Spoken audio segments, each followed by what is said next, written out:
Hey, it's your favorite uncle with part 2 of our 10-part series breaking down every archetype in Crimson Vow Draft. This is the Sunset Show. We're talking about data, how it applies to the Crimson Vow limited draft format, and today we're going to be talking about Selesnya, green-white. Before we start, I do want to mention that the tier list may come up. And the way I make this tier list is that I look at the win rate of every archetype for a given week, and then I look at how cards performed against that. So let's say, for example, that Selesnya won 60% of the time last week, according to 17 Lands user data. If a card is tier 1, that means that it won 60% of the time or more. If it's tier 2, it means it won 59% to 59.9%. So right almost up there to the top, but just a little bit under. And then if a card is tier 3, that means that it won 57% to 58.9%. Is that right? That sounds right. Yep. And so basically, those are the cards that are kind of on the cusp. They're filling out your deck.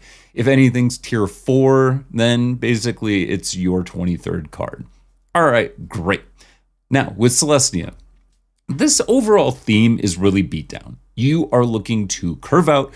You're playing creatures that generally are a little bit bigger than what your opponent's doing. You've got the beef, and your cards represent that. And then ultimately, you're trying to finish the game with some well-timed removal on their larger threats, or just a big dumb enchantment, right? There are a lot of, well, normally you'd be like, oh, this isn't a very good Cabs card or card that affects board state. But here, that's exactly what you're trying to do, is just get a recurring effect that's going to be able to pump your squad. Selesnya arguably cares the least about the synergies of any archetype, whether it's humans or +1/1 counters. They're really just pure bonus, and I don't really worry about building around them. And to back that up, let's talk about our top payoffs. So these are the rares that have the highest game in hand win rate for 17 Lands users. Number 5, we have Catilda Dawnheart Martyr, which really is a spirits card. So the fact that it's coming up on this list is kind of wild, but really tells you A, the value of Catilda, and B, how little this archetype cares about doing the things that we're told were kind of the signpost ideas or concepts behind it.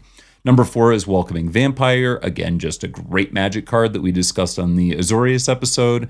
Number 3 is Wedding Announcement. Whoa, surprise, another great magic card. It does the things that you want it to do. Moving on. Number 2 is Avabra Caretaker, just one of the best mythics in the set. Really hard card to interact with, and does technically give +1/+1 counters, but not really.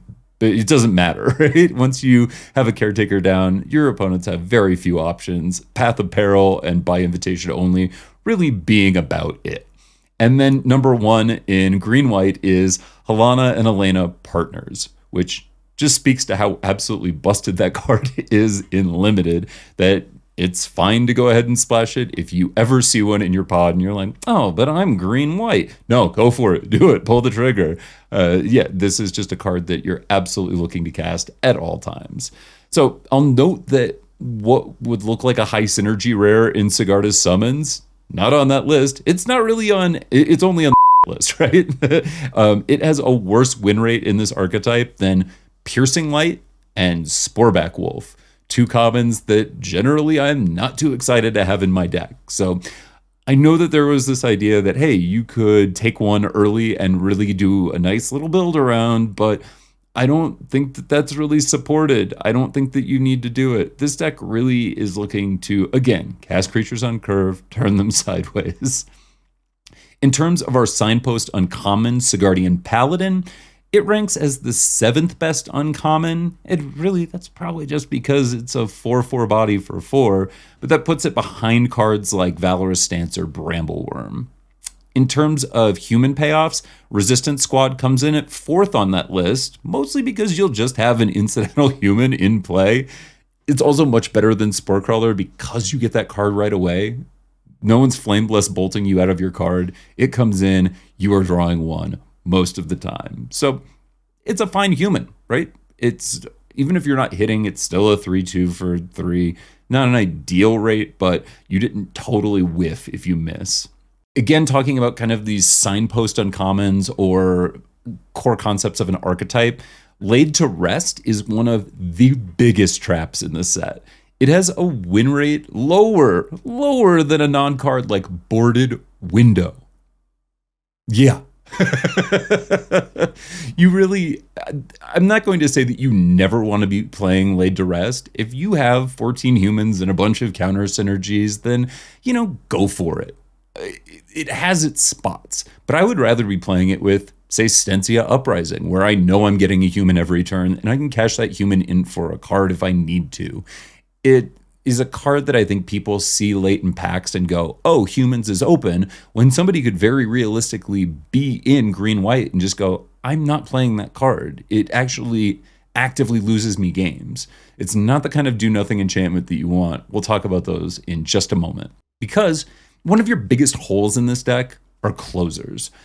In the same vein as Wedding Announcement, Dormant Grove and Glorious Sunrise are critical to giving this deck the reach that it needs.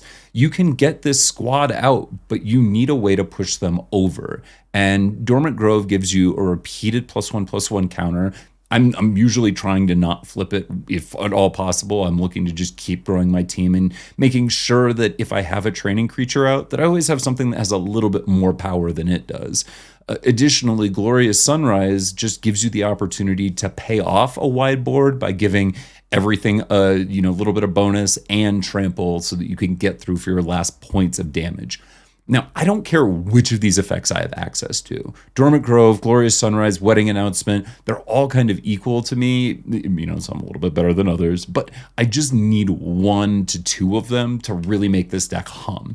So if I see an early Dormant Grove, I'm feeling confident moving into this deck. If somebody passes me a Glorious Sunrise, then I know that I can really pay off what I'm doing here. Our top commons in no real particular order. We have Tier 1, Traveling Minister, Fierce Retribution, Sigarda's Imprisonment, and Wolfstrike really rounding it out.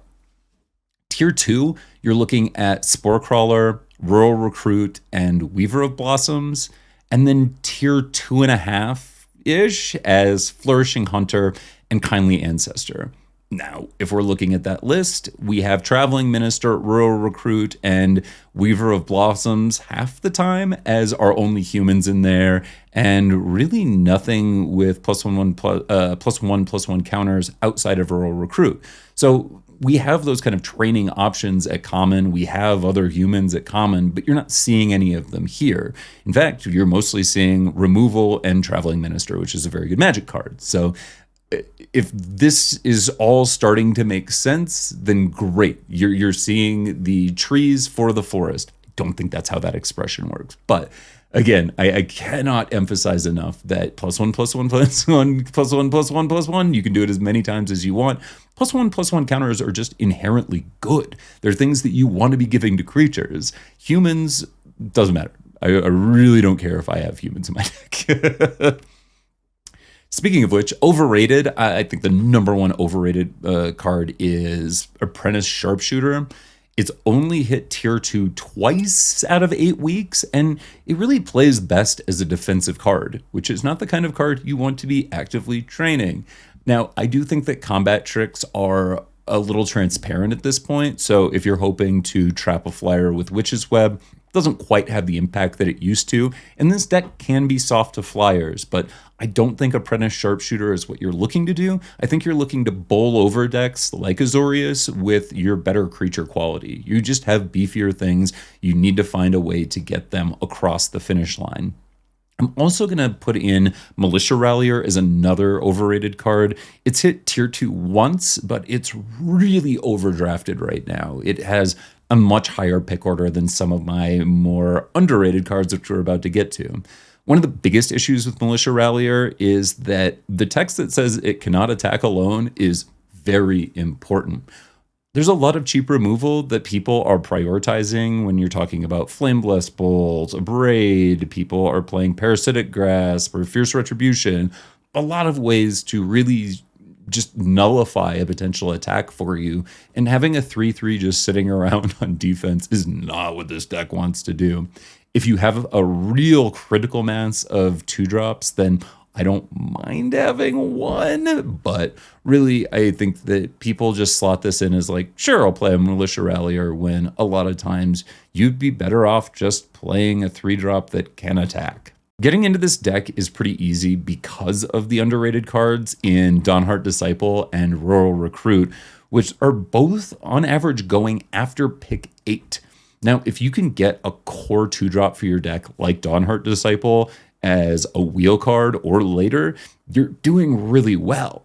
Now, a common play pattern that you're going to see with this is turn 1 Traveling Minister, turn 2 Disciple, and then turn 3 Human. You're now swinging with a 4/3 that you cast for 2 mana. And every once in a while, you'll just hit some turns where you can double spell with humans later and you're bashing with a 4/4, but Disciples really impressed me in this deck, and I think that because no other decks really care about it, it's a huge boon to being able to draft this.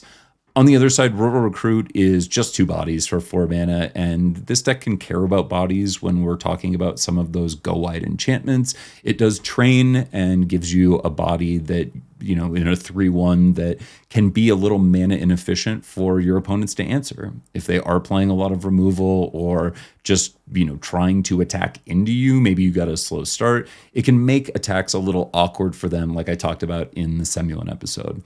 Overall, I think that green-white was kind of misunderstood initially. A lot of people wanted to play the synergies, wanted to do the things that the cards told us to do, and that wasn't paying off. And now that that's shifted, you've seen the green-white win rate just keep going up and up and up. So best of luck to you drafting this deck. As always, if you have any questions, feel free to hit me up. It's linktr.ee/UncleCardboard. You can find my Twitter in there. You can do all of the things. Leave a comment if you're watching this on YouTube and seeing a disembodied head floating around talking about Magic cards. Look at this. I'm doing extra head movement right now.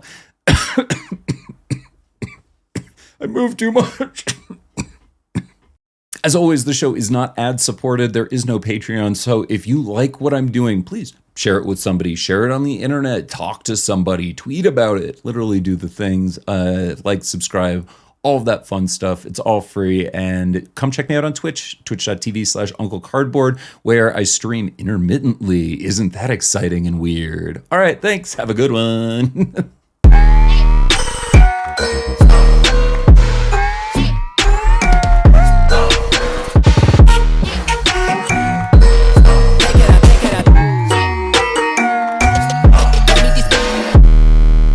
Hey everybody, it's your favorite uncle, reminding you to check out the Open Draft Project, where I sit down with your favorite pros, streamers, and limited grinders. They do the exact same draft seed, and then we see what's going on in their heads.